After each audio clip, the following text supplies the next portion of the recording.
feel today? Ask yourself this question. What time is it? Game time! What time is it? Game time! What time is it? Game time! What time is it? Let's go! We made it! We made it! We made it! We made it! And let's go to that! And let's go to that! When I step on the field, I send one message. And this is what it feels like. This is what it feels like. Football is getting hit. That's it. It's gonna be football now. What time is it? Game time. What time is it? Game time. What time is it? Game time. What time is it? Let's hunt now. Let's hunt now. Let's go. Let's hunt. We made it. And let's go to that. And let's go to that. We're talking about the Jets like we're talking about the Saints. You know, all this holler, we the Miami Heat of football. Yeah. The bottom line is you got to buckle up your chin strap. It's embarrassing. Yeah.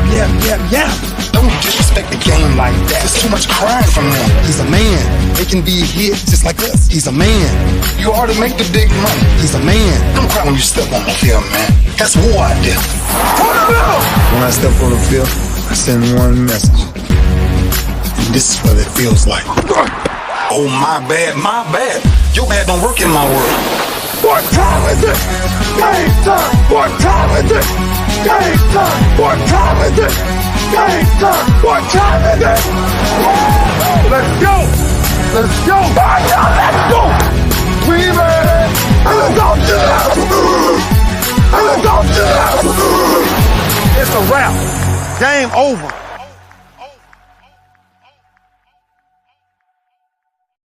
This game is not over. It's just getting started right here on the lunch break, powered by JM&E, streaming live on Roku TV, courtesy of BS3 TV. I'm AJ Jones. I'm back. Glad to be back because, hey, it is training camp time. Texans have already reported to camp. I'll be out there live starting tomorrow to give you live updates from the Texans training camp as they get ready for a new era under new head coach DeMeco Ryans. And everybody is intact. They got all of their draft picks signed under contract, including C.J. Stroud, who inked a 4-year, $36.3 million deal. 23.4 of that comes in the form of a signing bonus. And the young man got his money. He will be ready for camp practice starting tomorrow. Of course, Will Anderson signed a while back, 4-year, $35.2 million deal. 22.6 of that as a signing bonus. And, of course, the number 1 pick, Bryce Young, has signed with Carolina. So, again, all of the first-rounders have signed, are in their respective camps and getting ready for it. Texans going to opening up, again, training camp practice starting tomorrow, 9 a.m. Central. I'll be there live. So, again, I'll be able to give you some updates from there. I don't know if I'll do the show from there, but I'll definitely have live updates from each one of the training camp practices. And then Texans open up their preseason on August the 10th on the road versus the New England Patriots. That's going to be a very, very good one. And then they'll open up their regular season on September the 10th, and that will be on the road versus none other than Lamar Jackson and the Baltimore Ravens, September 10th.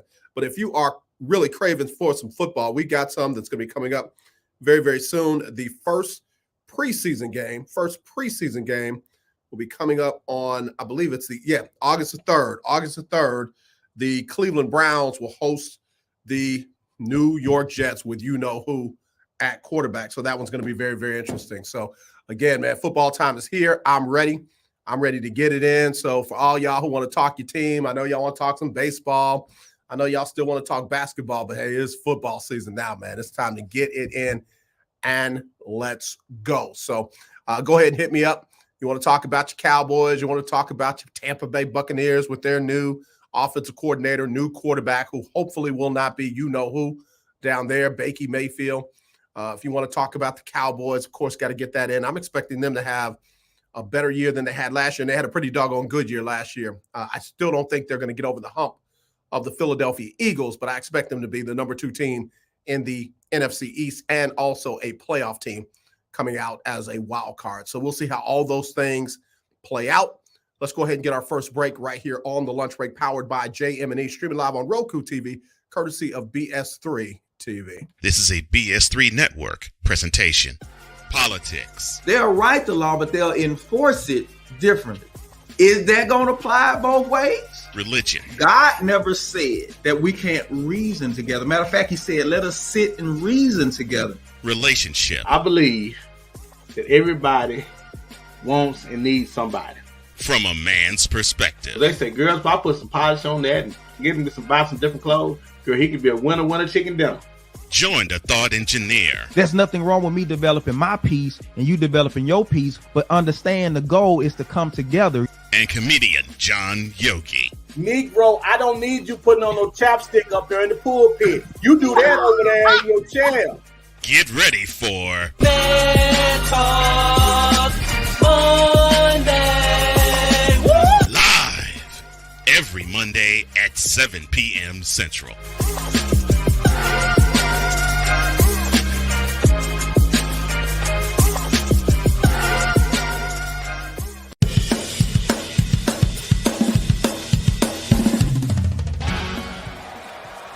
Steph Curry, Tim Anderson, Jordan Alvarez. And it's caught. Debo Samuel with the catch. Michael Jordan can sense. The Fro just got the king. BS3 Network. The hottest of hot takes. The coldest of cold hard facts. This is Snowman in the Morning with Cole Johnson. Weekdays at 8 a.m. Eastern. Check your local listings for your viewing and listening pleasure.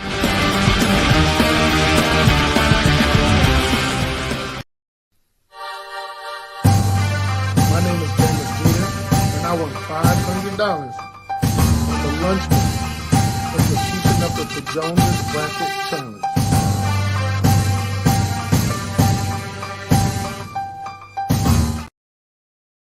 And you can too. That's right. You can win $500 cash in the Lunch Break Weekly Keeping Up with the Joneses Pick'em Challenge. Going to be coming up in September. First week of the regular season. You got a chance to pick every game that week, from the Thursday night game all the way through the Monday night game. Use the Monday night game as a tiebreaker. Get more right than anybody else. And guess what? You'll win $50 cash. You can win that all the way through week 18. And then if you're in the top 6 at the end of week 18, you'll compete for $500 cash. You'll compete for $500 cash. Let's see, last year it was Miss Pearl, won it all. It was Erica with a K. It was Amber. It was Alexis. It was Alhai. And it was Emmanuel. And the ladies took it, man. The ladies were in there getting that money. So congratulations, Miss Pearl. Congratulations, James Jeter. And I'll be congratulating somebody next. So you just keep your ears right here for your chance to win on the Lunch Break, powered by JM&E, streaming live on Roku TV, courtesy of BS3 TV. All right, we got some breaking news. It came to me just as we got on air. Bronny James suffered a cardiac arrest situation yesterday at practice with USC. Fortunately, somebody immediately administered CPR to Bronny James, who's only 18 years old. He was taken to a local hospital, and the latest report is that he is recovering nicely and that he should be fine. So obviously there's a lot that that they've got to learn. I noticed I changed it from we to them because it's that family that matters. LeBron James, his wife, their children, this is their thing. Obviously it's going to be a big story because of who it is and who he's related to, but my sincere thoughts and fervent prayers go out to Bronny and the entire family that he'll have a complete, speedy, full recovery and can get back out there doing what he loves to do. I know a lot of folks want to talk about what's this going to mean to his draft class or his draft status and what's this, he wasn't all that good anyway. Shut up. And I mean it. Shut up. I don't normally say those words because those were curse words in my house, but I'm saying them to those who got stuff to say. Shut up. This is a medical situation. This is a family situation. This is somebody's life. Not no damn basketball. So anyway, I hope Bronny gets back doing what he loves to do and that he has 100% of his health, no side effects to any of the treatments, medications that he's got coming up, and that LeBron and his wife can truly, truly be parents. Not basketball players or the wife of a basketball player, but parents. Some of y'all have little to no compassion whatsoever when human life is at stake. So again, please, if you're praying people, send your prayers up for Bronny and LeBron James's family. Bronny and Bronny's family. If you're positive thoughts, people send positive energy that way. If you are, whatever you believe, send the best of it towards Bronny James and the entire family. All right. So wanted to get that out. All right. Getting back to this football stuff as camps are getting ready to open up. Some have already opened. It's going to be exciting to see some camp battles because there are several teams that we'll be looking at to see who the starting quarterback will be, who some of the running backs will be. And I got word that, and I haven't verified it yet, if anybody knows for sure, that Saquon Barkley and the New York Giants reached an agreement on his contract, because a lot of the running backs, man, are talking about sitting out, talking about holding out, talking about, listen, if you're going to devalue the running back position, then, hey, go without it then. Go without it.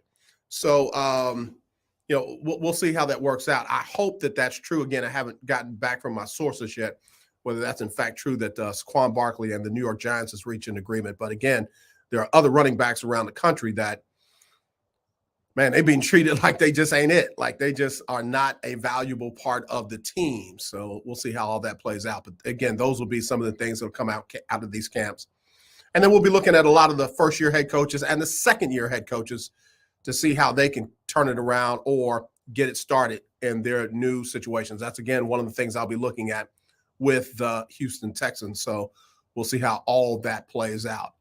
The interesting thing for the Texans, they have not named C.J. Stroud as the starting quarterback yet.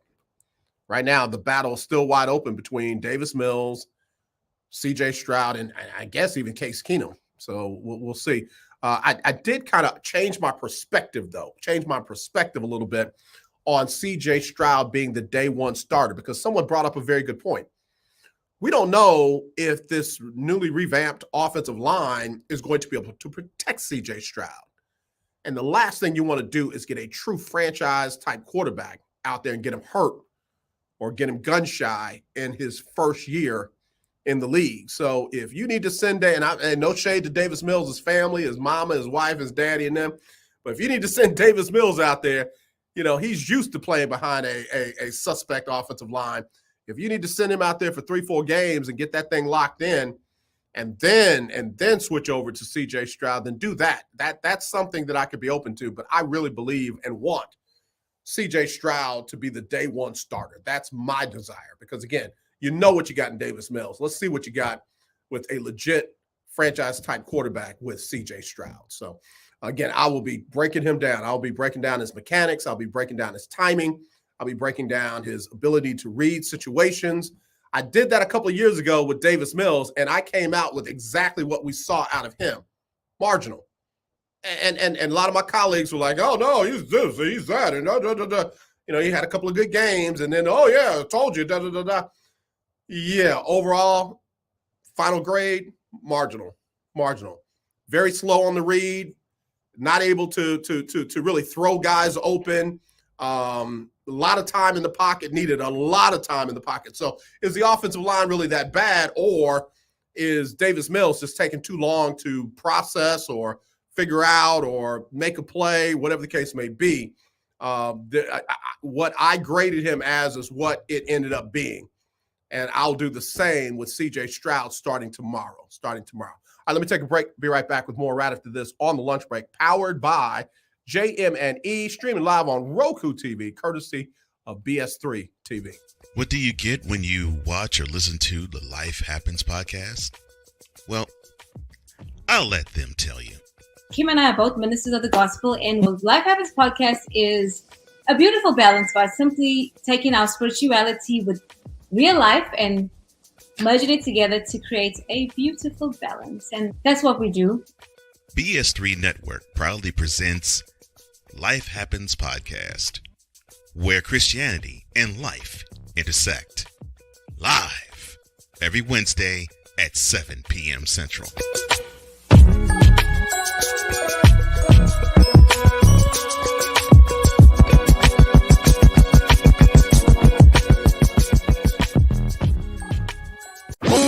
If you're looking for a sports program that gives you the flavor. Washington Commanders?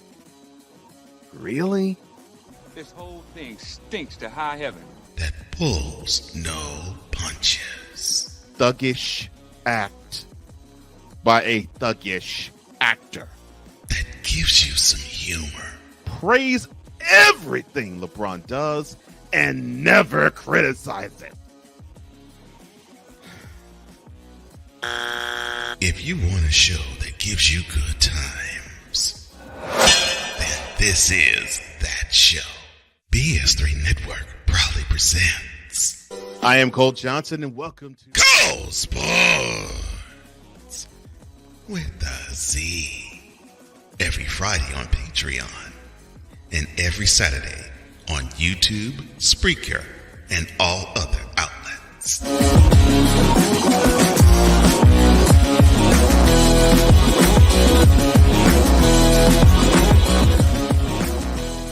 the man said that Sharifa Barksdale is on the verge, she's getting ready to set the world record. And I lost concentration and I fall off that hurdle. I was devastated.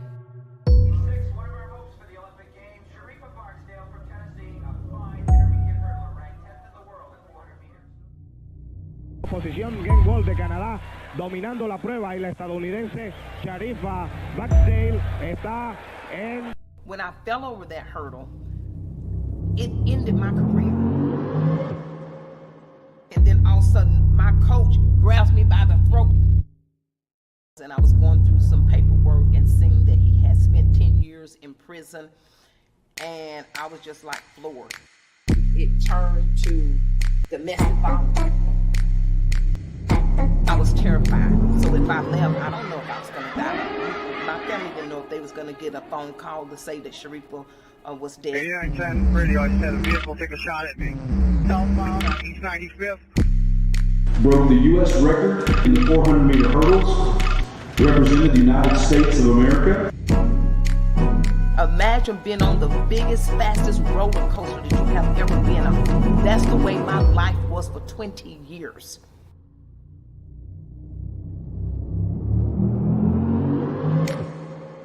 I never had no trouble out with her being what she wanted to be. Because if this is what she wanted to be a runner, well, God bless her, and he did.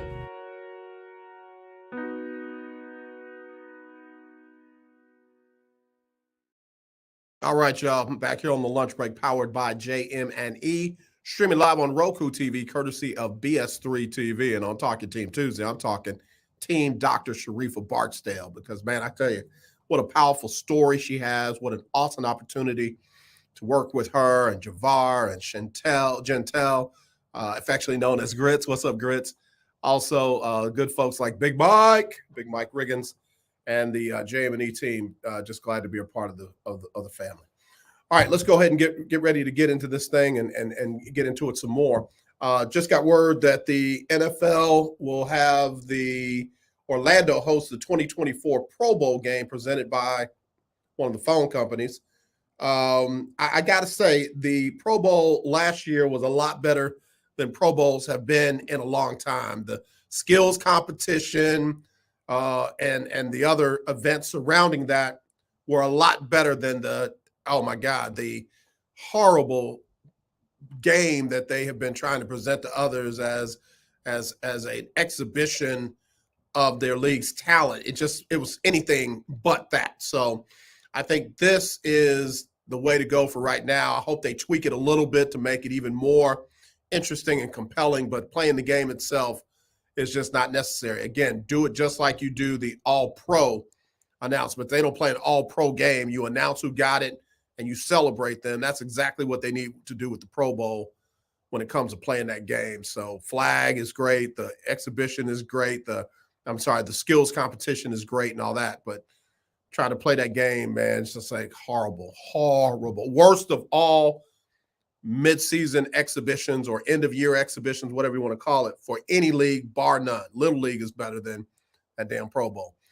All right, so getting back to it. Some of the quarterback battles or quarterback recent changes that'll be very interesting. Of course, we talked about the Texans and CJ Stroud, but when I look at Carolina, they've already named Bryce Young as the starter out there.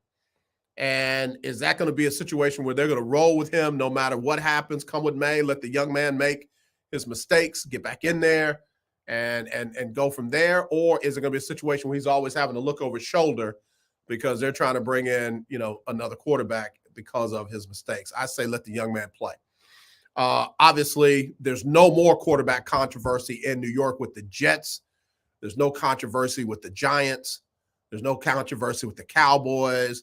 There's no controversy with the Eagles, but there is definitely some question marks with Washington going with Sam Howell. Highly touted coming out of college. Obviously didn't see much out of him because they kept bringing in quarterbacks. They kept bringing in quarterbacks to try and be the starter. But now they say that he is the one that they're going to go with, and they brought in Byron Leftwich to be the quarterback, the offensive coordinator. So we'll see what Leftwich, who played the position very well, can do to get Sam Howell functional there in Washington.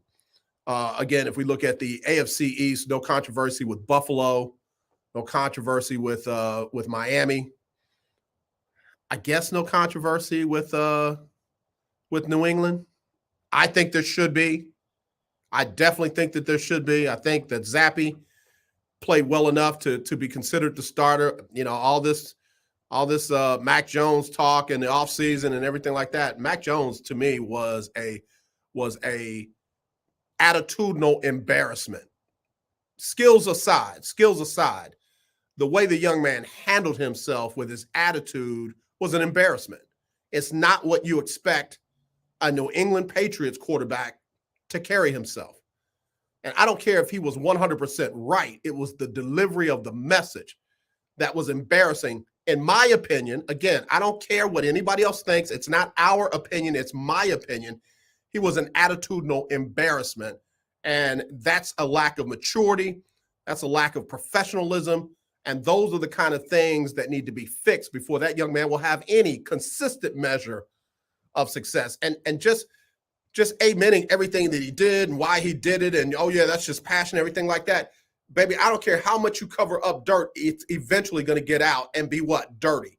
And that's what that young man showed with his attitude, his professionalism, the way he carried himself. And I don't care how much of a good father he is. I don't care about if he's religious and a good Christian and all that kind of stuff. Doesn't matter. An attitudinal embarrassment. And again, I think that there should be a quarterback challenge there in New England. So we'll see how that goes. All right. So moving over to the other teams in the AFC South, no quarterback controversy in Jacksonville. They got their person. It's going to be very interesting to see what the Colts do. Very interesting to see what the Colts do. Again, put Anthony Richardson in there, let him hand the ball off to your stud running back, let him do some things that he can do, and then let him get comfortable, and then let him become the playmaker that you drafted him to be. Just my opinion. Tennessee, again, Ryan Tannehill, how well is he going to play? How consistent is he going to be? And if they're going to let Malik Willis go out there, then, brother, I'm telling you, he is not going to be out of work long. If they're trying to hang on to Will Levis and make him the backup to Tannehill, God bless him. God bless him. All right. NFC South. Again, Tampa Bay. What's it going to be? They'll have a limited measure of success with Baker Mayfield. But after that, the league figures out his tendencies. The leagues figure out what he learned in the offseason and everything like that. And it goes bad quickly. He begins to blame everybody but himself. And then you're going to have to fall back on the young quarterback that, in my opinion, should be the starter day one. Atlanta, they're going with the young man out of Cincinnati. Why not? Let's see what you got there. New Orleans, they brought in their quarterback, Derek Carr. Still very questionable on that whole organization being run by Dennis Allen. Very questionable. And then, of course, what's going to happen in Carolina. All right, so now let's go to the AFC North. No questions with Cincinnati at quarterback. No questions with Pittsburgh at quarterback. No questions with Baltimore at quarterback. And no questions with Cleveland at quarterback. I think that you'll see the biggest jump at quarterback in Cleveland now that you got Deshaun Watson for an entire season, entire workout, preseason, training camp, all of that, I think you're going to see a huge jump in his play. Now, I know folks are already coming at him for some of the comments he made once they checked into camp the other day. Listen, the young man can play football. I'm not into the legalese and all that. The young man can play football, and I expect to see a big jump out of him. Okay.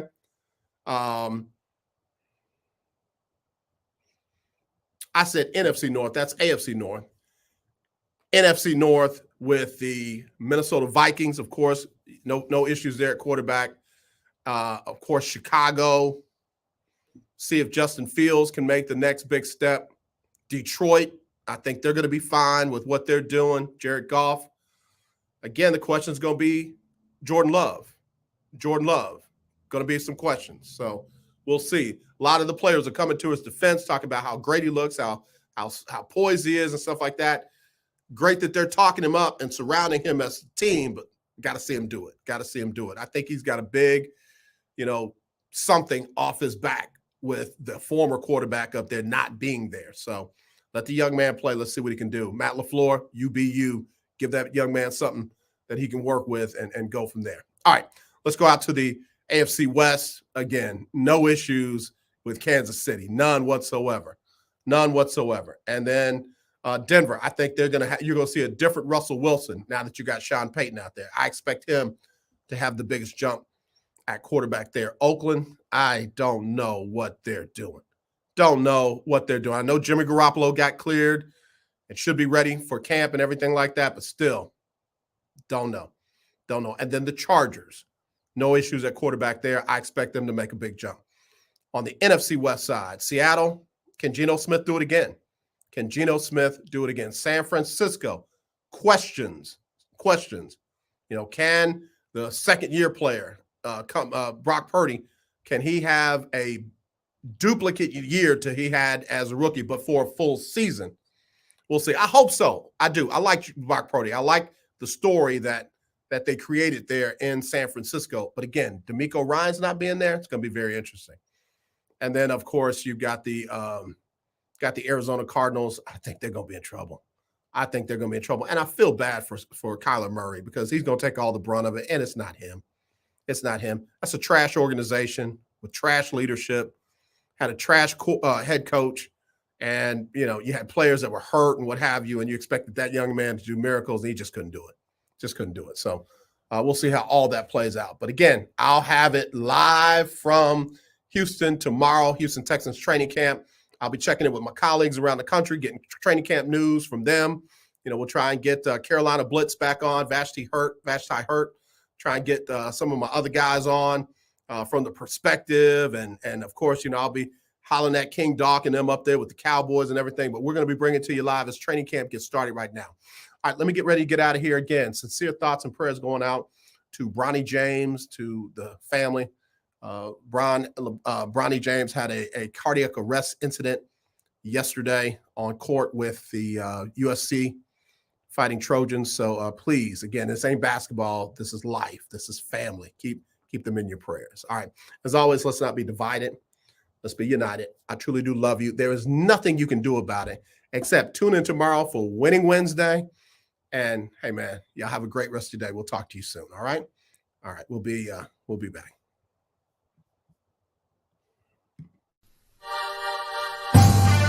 My name is JM&E, and I won $500 for lunchman for keeping up with the Jonas Bracket Challenge.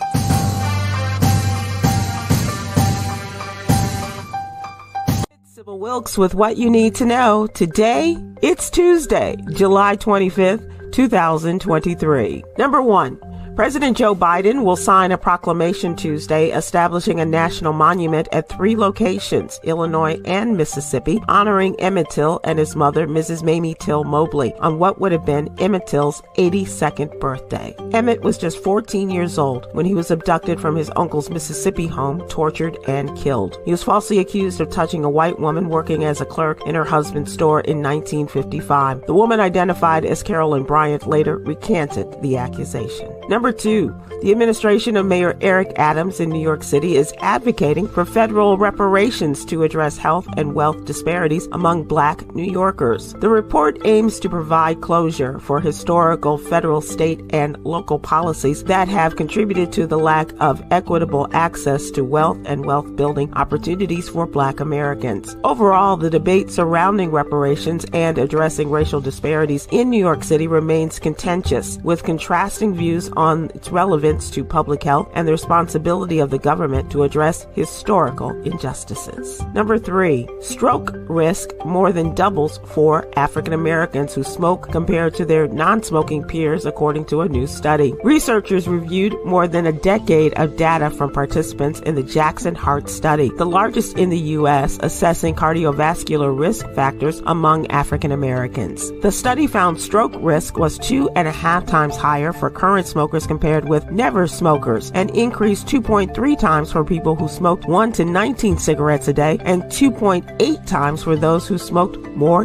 than 20. Number 4, the state of Florida will now teach students that Black people benefited from slavery because it taught them useful skills. The Florida State Board of Education's new standards for African American history is part of a 216-page document about the state's 2023 standards in social studies. Florida Teachers Union says new standards are a disservice to students and a step back from teaching African American history. Number 5, higher education often costs more than most families can afford. Our celebrity CPA, Katrina M. Kraft, gives us 5 cost-saving strategies that may help in the What You Need to Know newsletter. One of the tips is to take classes at a community college to cut tuition costs. More than half of states guarantee transfer to a 4-year state school with an associate's degree. Here's your daily inspiration from Yogi's Jewels. Asking for help is wise. None of us make it in life successfully alone.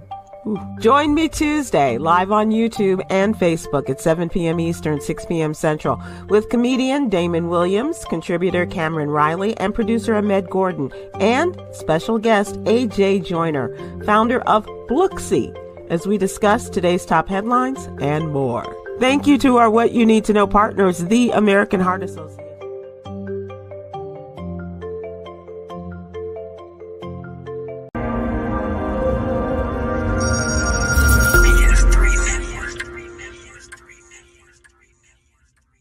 BS3 Network, changing the way you watch TV.